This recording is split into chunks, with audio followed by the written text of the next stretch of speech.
As I mentioned, she loved Christmas. And there was a point in time where you knew you had really arrived on Broadway if you were invited to Eileen Heckart's tree trimming party up in Connecticut. This was a grand affair. Now, some of the people who came to help decorate the house over the years included Christopher Plummer, Doris Roberts, Blythe Danner, Joanne Woodward. One year, Paul Newman gave me some pointers on how to upstage my co-star in children's theater. I loved him for that. Mom was always trying to outdo what she had done the year before. And this particular year, she decided she wanted an elaborate pastry, something she had seen years ago at Marlene Dietrich's house called a croquembouche. Now, this is a tower made up of profiteroles, little tiny puff pastries, that are held together with spun sugar. You pull them off one at a time and eat them. Very difficult to make. She called caterers all over Fairfield County till she could find someone who had even heard of the damn thing, let alone was willing to make one. And finally, she spoke to this one woman who said, yes, I know what that is. And if your party is next Sunday, well, I suppose I could have it for you by Wednesday.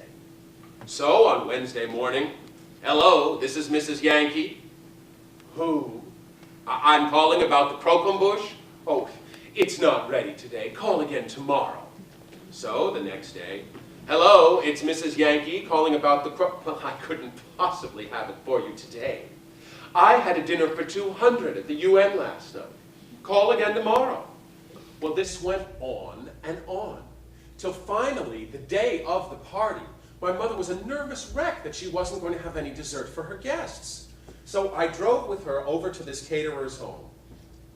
And as we walk into the kitchen, this woman is standing there with a pastry tube, applying rosettes to a cake. Yes, it's ready. It's on the kitchen counter. You can leave the check in the wicker basket by the door.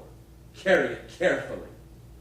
So we get into the car, and I'm holding the croquembouche for dear life, thinking, if I break this, I will be grounded for the next 20 years. So as we get into the car, my mother immediately lights a cigarette, and she said, oh, that caterer was such a bitch. I will never do business with her again. Yeah, she did seem pretty snooty. What was her name, anyway? Martha Stewart! And as many of you know, before Martha Stewart became Martha Stewart, she was a caterer up in Connecticut. Many's the time. As a kid, I'd go to weddings and bar mitzvahs, and Martha was there dancing around with the canapes and terrorizing the kitchen help.